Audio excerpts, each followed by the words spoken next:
All right, welcome to another live episode of GeekOutdoors.com. This week's going to be a little different. It's not going to be my normal weekly geek talk about news and other things going on in the whole geek world. And so this is going to be a VIP special for all the movie lovers out there, and especially for fans of the original season 1 of Stranger Things. If you didn't know, season 2 has just been released. And in this particular episode, I'm going to be talking about the whole season 2, but without spoilers. So I'm going to do the best I can to not leave any spoilers, because I really feel that you should definitely watch this without knowing anything about what's really going on with season 2 as much as possible. Now, although there will be no spoilers in this particular review, I will do a spoilers review later for season 2.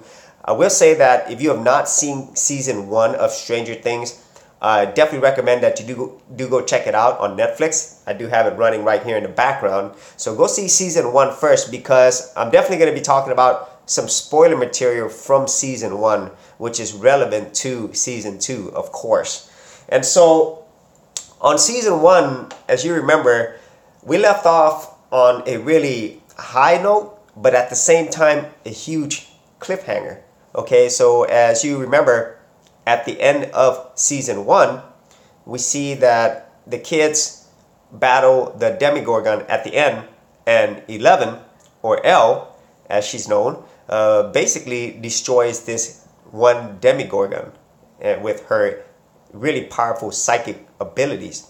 And then from there, she disappears. And so as we all remember, at the end of that particular scene, we see Elle, she is still alive. And then she sees like this opening. She's actually in the upside down world, and then she sees an opening, and you see her hand stretch out through this particular opening. And that's kind of how season 1 just ended off. And so you knew that the Demogorgon was dead, but you also knew that there was way more to this world and way more to Elle's stories. The whole Hawkins facility, the whole town of Hawkins, Indiana, which is actually a fake town, and then what's going on with the kids and everybody else surrounding there. There's so many mysteries, and of course, the upside down world. And so when I first saw the initial teaser trailers of Stranger Things 2, much like many other people who really love season 1, it was really interesting, because it showed on the trailer the kids, they're in an arcade, they come out, and then they see the upside down world, or Will sees the upside down world, and he sees this humongous creature. And so that's where the trailer left off. And so in the whole series itself, when season 2 starts, it picks up right after, I wouldn't say exactly the day after, it's a year after, but it picks up after those events that happened the year prior. And so what I'm going to do in this particular review is I'm going to go through some things that I enjoyed about it and some story elements. And then later in the review, I'm going to go more into like things that I did not like as much in this, and some things that I just was not really sure of. Okay. And so whenever this whole thing starts, Will has gone through a really traumatic experience, and so has everybody else. You know, he actually had something come out of his body at the end of season 1, if you remember. One of those slugs from the upside down world. And so it went inside the sink, and then you're thinking, okay, is he going to become one of these Demogorgon creatures, you know, and because it was inside his body, and you're not really sure. And so Will is really never the same person. But the thing is, right after you get into season 2, there's some differences. In the very first opening scene, you're introduced to a new environment, you know, and you'll see that when you watch it, and you are introduced to some new characters that you haven't seen before. And one of the characters is a little special, and you'll see her later on in season 2 again. Okay. And so right off the bat, you're like, whoa, what's going on? Okay. So the Duff brothers, the ones who directed and wrote this, really did a great job of capturing your attention once again, but they reintroduce you to everybody. You know, everybody seems like, you know, like they're fine, right? Because it's been a year now. Winona Ryder, who plays Joyce, the mother, she's still extremely neurotic. She's worried about Will, and now he has somebody around him all the time. Jonathan, his brother, everybody seems like they're moving on with their life. Chief Hopper's back. Mike, of course, Lucas, Dustin, and then all the other secondary characters, the other police officers that work with Chief Hopper. And also the Hawkins lab is back up and running, but not in the same way that Matthew Modine's character, I think Dr. Martin Bray, actually ran that facility before. So even though it's back, it's not the same facility. And so that's something that is different right away. There's still some very familiar elements, but then things are different. Okay. And then as you go further along, after episode 1, 2, 3, there's actually 9 episodes in season 2, whereas in season 1 there was actually 8 episodes. And so with that one additional episode, it does, I don't know, like by the time you get to the end of it, you'll see what I mean. It does feel like it's a little bit longer, okay, than 9 episodes. But once you were reintroduced to these characters, reintroduced to the world, and then also introduced to some new characters, then things go in a kind of different direction. Because much like season 1, where you are trying to figure things out, that's what happens in season 2. So you are in that arcade scene from the trailer where they shows him playing Dragon's Lair, which is an awesome game. It's the original Laserdisc game. And then once Will ends up in the upside down world again, and then he gets out and he sees weird things going on. He's back in an upside down world, but he's not. Okay, and then as you see from the trailer, there is this very large creature. You're not really sure what it is. Is it like a mega demigorgon? And you don't know. Okay, and so as you're watching this, you're not sure again. Once again, I mean, is he gonna be a demigorgon? Is he stuck in the upside down world, but he doesn't know it? You don't know. And then as you slowly get further into it, you do realize that even though the characters, Nancy, Steve, everybody who went through this horrific experience, even though on the outside they seem like normal now, they're not. They're not the same people. They're more mature. They've been through a lot of things. And the thing is, because this, if you remember from the first season, the government was really into this, because you got to remember in the time that this was set, it was in 1984. And so during this time, there was the Cold War between the US and the Russians. And so there's a lot of reasons why they did not want this information to leak out into the public, and especially over to the Russians as well. And so even though they know all this information, they cannot share this information. Even things like Barbara from the first season, where she died and her parents still think that she's missing. And so there's a lot of that secrecy, and you're like, wow, they're still scared, but not because of the demigorgon really anymore, because of the fact that they can't let this secret out, because not only that can they get hurt, but also people that they love can get hurt as well. And so there's this air of really tension throughout that, also a fear as well. And then, as you're watching these first few episodes, maybe 3rd or 4th episode, you don't really see much of the upside down world. Okay, and that leads into my other thoughts about that. And you don't see many creatures. Okay, and so in the second season, the Duff brothers really focus on the characters. Okay, you learn more about L11, what happened to her.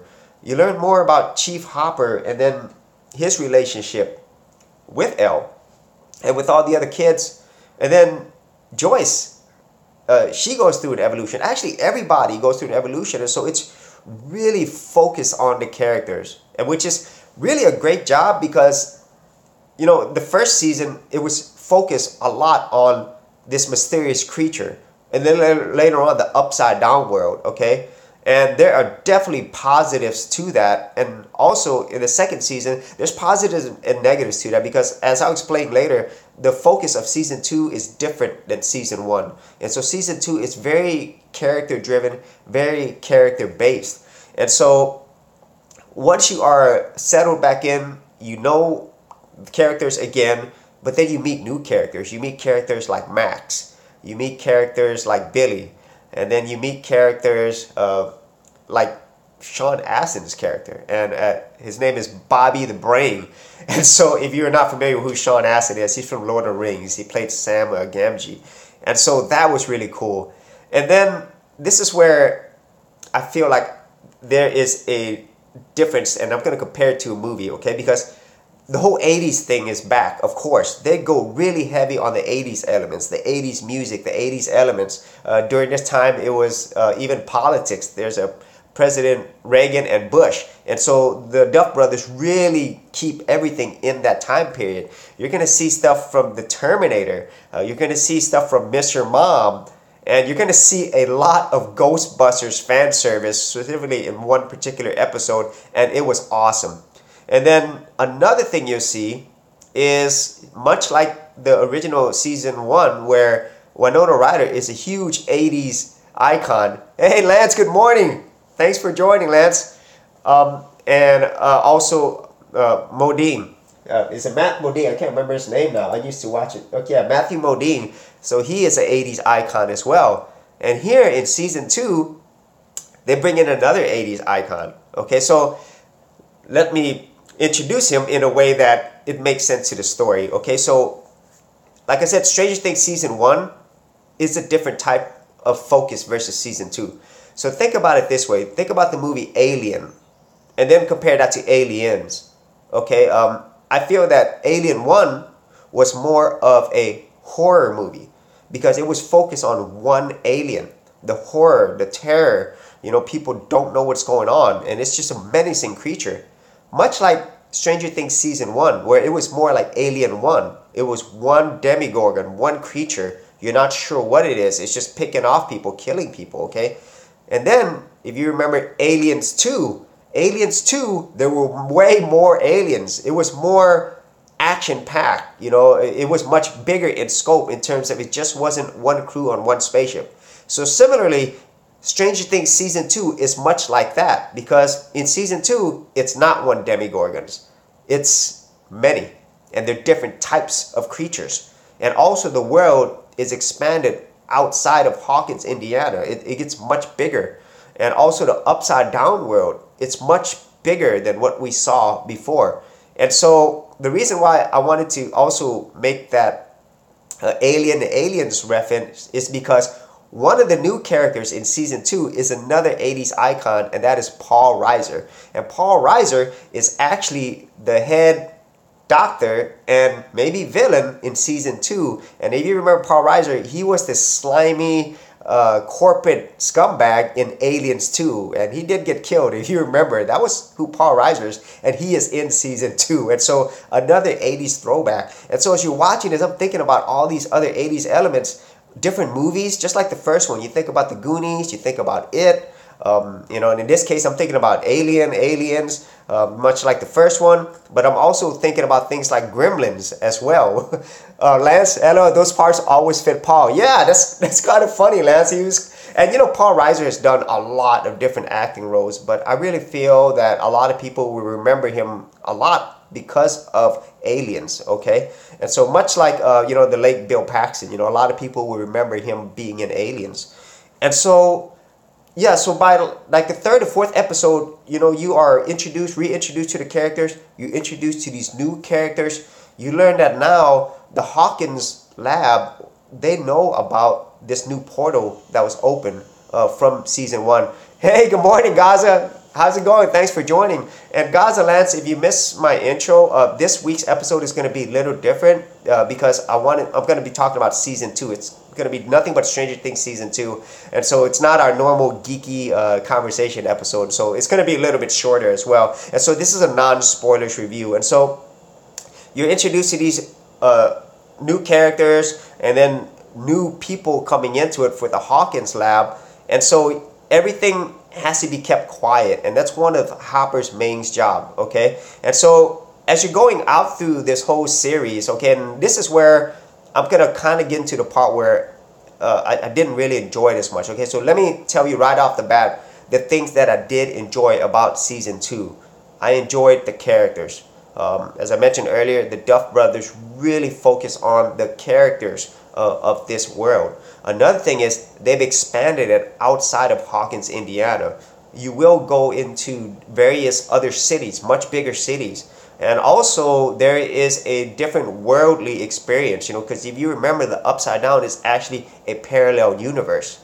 And so this one expands more into it, but it doesn't. Okay, and I'll explain to that about what that means. And also another great thing that I enjoyed is, and I didn't expect this, even though season 1 had a lot of humor, this one has way more humor, a lot more humor than I expected, and a lot of unintentional type humor. It's like 80s references as well. Like there is a scene with Mike's mom, and she has a scene with one of the new characters, and it's kind of funny. And Gaza said, I'm going to watch this week. I do hope it maintains its 80s styling. Gaza, it absolutely does. And that's why I wanted to do this review, because I know that I really enjoyed season 1, and I know that a lot of people are going to be watching this. And that's why I'm doing like a non-spoilers review, because I want to give people time to watch it. But I binged to watch it, and it's awesome. It has all those elements that you enjoyed about the first season, okay? And also the actual camaraderie between the kids, it's still there, and then, oh, Lance, I suppose you go back and watch this show I've never seen. Oh man, Lance. Well, unfortunately, Lance, I did leave some spoilers on season 1 because I kind of have to kind of get to season 2. But if you haven't watched it, go check it out. This is season 1 right here playing in the background. It is an awesome series. I would have to definitely say one of the best series I've ever seen. It's that good, okay? And so with season 2, as I just mentioned, all those elements that I enjoyed from the first one, I really enjoyed.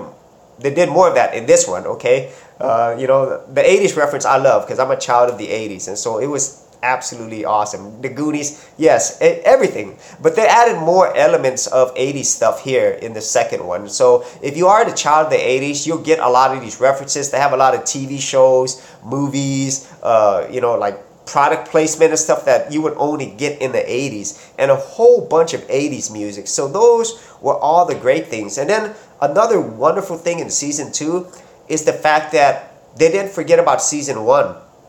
Okay, they answer a lot more questions, and I'm not going to go into spoilers on that, but let's just say a lot of the things that happened in season 1 and you wondered what happened to them, or you wondered how are they related, well, season 2 explains that. And there is a lot of character development, specifically one character in this particular show as well. Whereas if you remember in season 1, it was primarily focused on Will, the kids, and 11, okay? And it still is like that here, but you also learn more about the other characters, and even the new characters. And so I enjoyed that a lot. And Gaza Abe said, does it still feel like an extremely long film?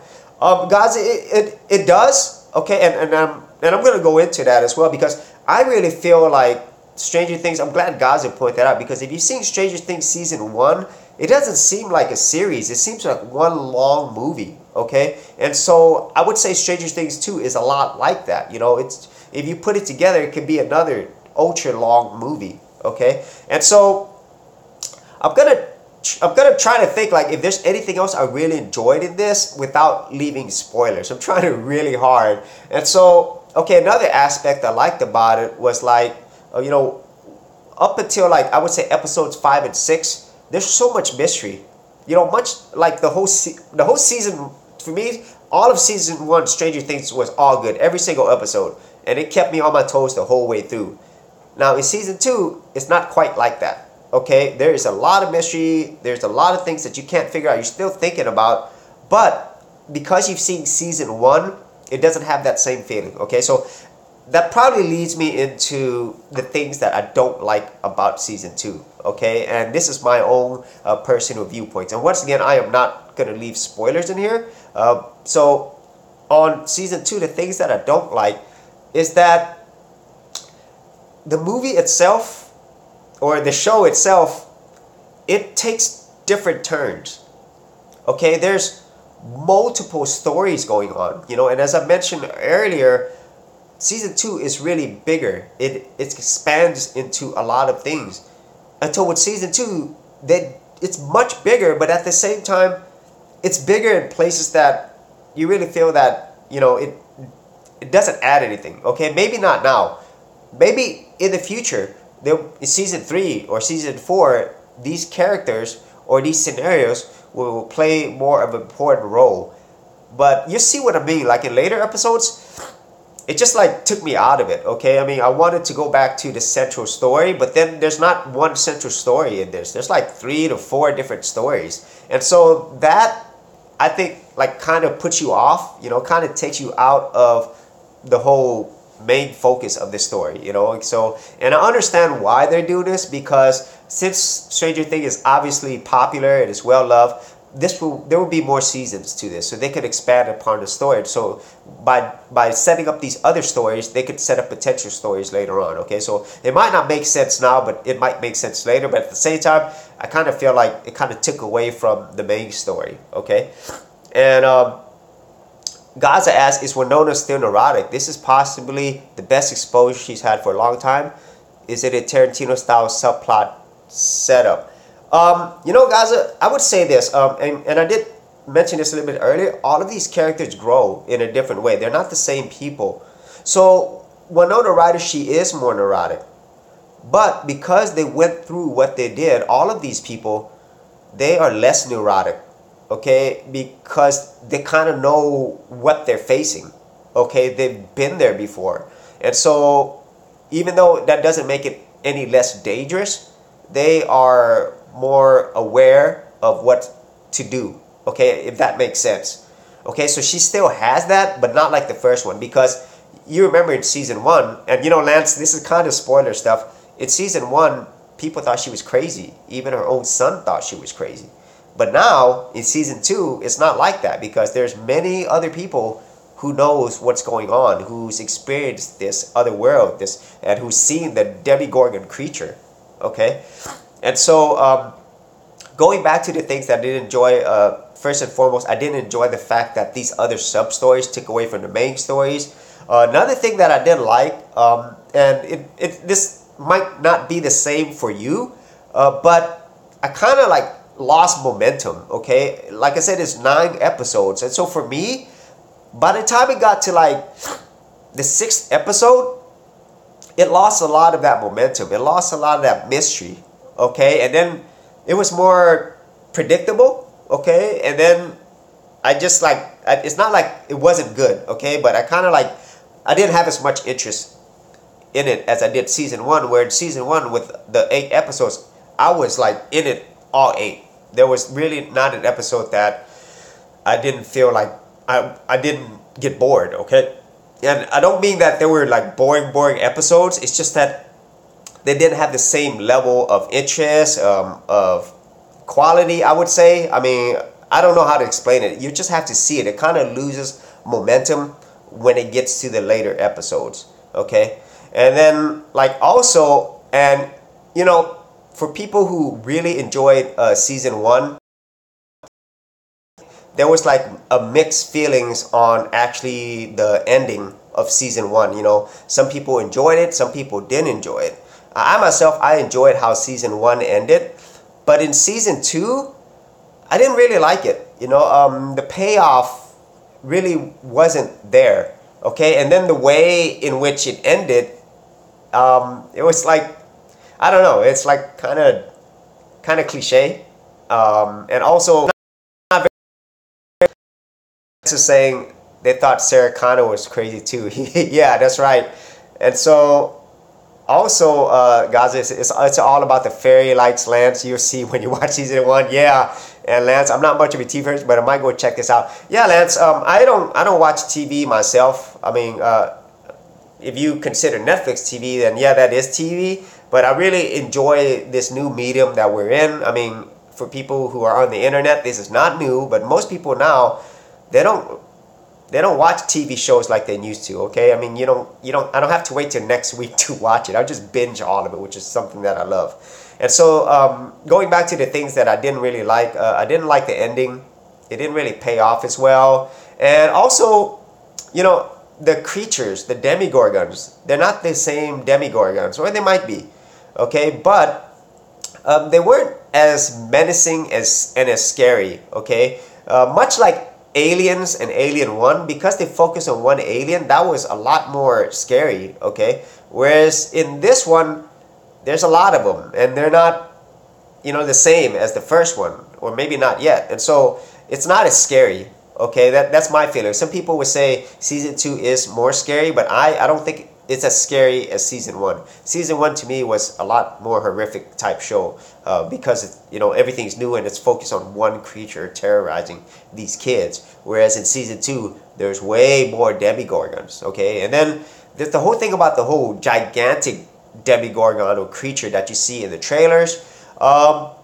That's another thing. You don't spend a lot of time in season 2 in the upside down world, you know, and you spend quite a bit of time in the upside down world in season 1, you know. So in season 2, I kind of thought they would, you know, now that they've discovered this and the people in the Hawkins lab are experimenting, I thought we would see way more of the upside down world, because that's where these creatures are from, you know. This is this alternate parallel universe, and that was extremely interesting to me. So I was really surprised that they didn't spend much of any time in the upside down world, okay? And so that is another thing that I didn't enjoy about it. You know, they really didn't spend a lot of time there, and I'm hoping that future seasons, which I'm thinking is what they're planning, is they're going to expand more into the upside down world, what these creatures are, the big creature, how this is all connected, okay? Because in season 2,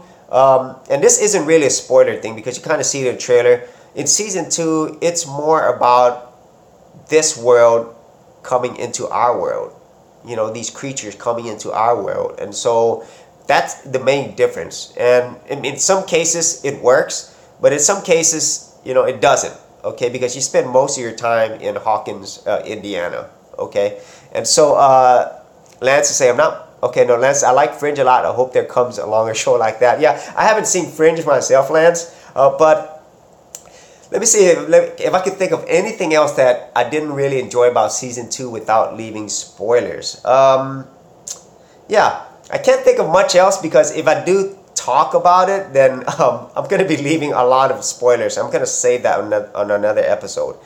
And so, like I said, this is going to be a shorter episode, and it's not my normal episode, but I really did want to talk about season 2 of Stranger Things. And so, what's my overall thoughts of season 2? Well, first and foremost, it is an absolutely fantastic show. You should watch it, okay? If you haven't seen season 1, go see season 1, and then check out season 2, okay? Now, is it better than season 1? In my opinion, no. I think season 1 is a better show. I was more interested in it from beginning to end, and there was a lot more elements in it that I enjoyed in terms of this whole parallel universe, this upside down, you know.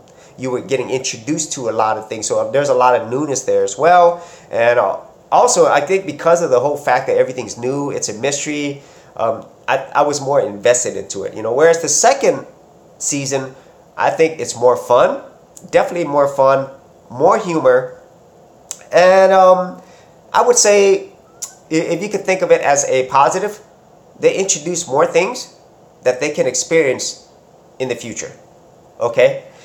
And so, yeah, so if there aren't any other, you know, any comments on this, be sure to go check it out. And like I said, this is a shorter episode. Thanks so much, Lance and Gaza, for joining.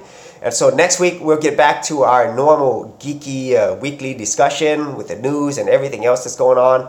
But I really did want to talk about Stranger Things Season 2, because this is a show that you're going to see a lot of people talk about. And so later on in the week, I will be doing a spoiler review. And so hopefully, if any of you have not seen it, you probably would have seen it by then. No problem, Lance. Thanks so much for watching. As always, if you did enjoy these videos, got value out of them, you can leave a like and subscribe. And if you did want to support my channel further, you could do that at patreon.com/geekoutdoors.